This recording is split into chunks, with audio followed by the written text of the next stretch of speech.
Judicial Watch, a conservative media watchdog group similar to Media Matters, warns that California has 11 counties that have more voters than they have voting age citizens.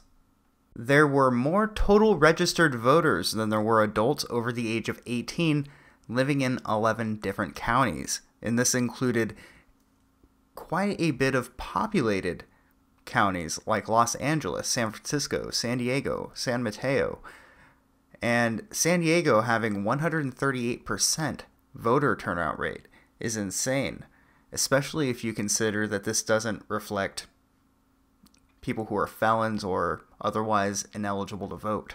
The letter contains a threat to sue the Secretary of State if Padilla does not remove from the polls persons who have become ineligible to vote by reason of death, change in residence, or a disqualifying criminal conviction, and to remove non-citizens who have registered to vote unlawfully. It gives Padilla 14 days to respond and 90 days to correct alleged violations of law. Padilla has been one of the main voices in opposition to President Donald Trump's Presidential Advisory Commission on Election Integrity, refusing to share voter data with it on the argument that doing so would legitimize false claims of massive election cheating last fall. Well, what about Russia? Don't you care about Russia, Padilla? Aren't you aware that a bajillion different intelligence agencies have said that Vladimir Putin was directly involved with the election of Donald Trump?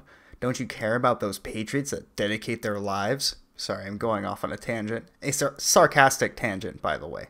Anyway, President Trump has claimed that he would have won the popular vote in the 2016 presidential election if not for illegal voting, and his administration has singled out California as a possible contributor to that margin. I think most people would agree that voter fraud has been going on since the beginning of elections themselves. Let's take a look at a few clips. Karen on your list, please. Karen? Do you have Paul Soucy? Hello there. Do you have Joseph Boucher? And you got a Democratic ballot. There you go, Mr. No. Democratic ballot. His name is Marshall Bruce Mathers. Okay, you just have to fill out an application first, and then we'll need a picture ID or driver's license. Oh, you know what? I don't have a driver's license with me. I came from work and I don't have my wallet. So I can still vote? Backside. Yes. Yep. All I gotta do is fill this out? Yes. I think there's a lot of voter fraud. Right. Like I say, people don't realize certain neighborhoods in particular, they bus people around to vote. They do what? They bus them around.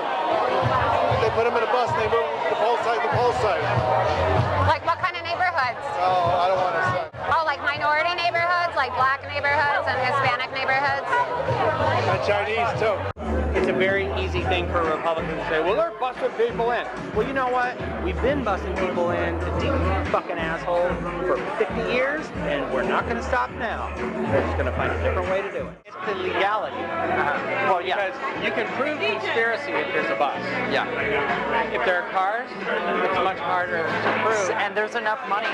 If there's enough money, then you have people drive their POV. Absolutely. Or you have them drive rentals. I'll also leave a link to this article in the description below because I'm definitely not going to read all of it. It's from 2 days ago, and it essentially paints this woman who voted illegally in 3 different elections as being the victim because she didn't know what she was doing, apparently. She said she was tricked.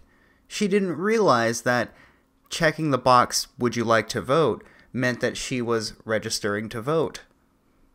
It just seems like she lists every convenient excuse you can imagine.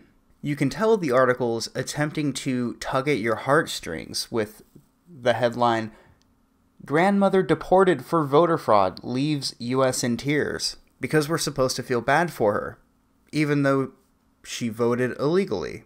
That's, I don't know, kind of a big deal. But voter fraud has been going on for a long, long time.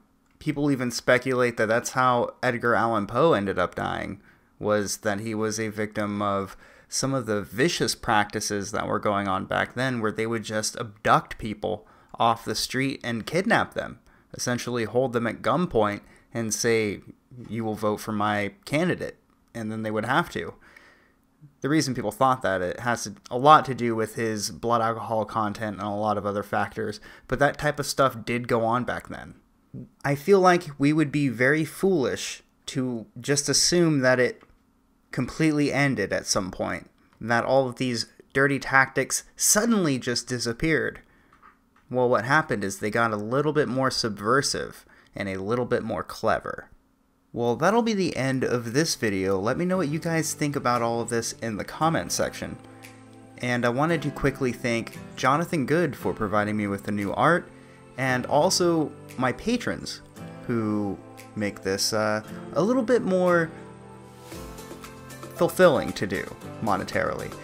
So Crusading Infidel, David Brown, Dustin Gasper, Frank Bench, Brian Blasphemy, Hamlip Joe, Rad Russ, Storm Blair, Tim Johnson, Point Curation, Bobby Lyons, and Alexander Petrov. Thank you everyone for what you donate to the channel. I very much appreciate it.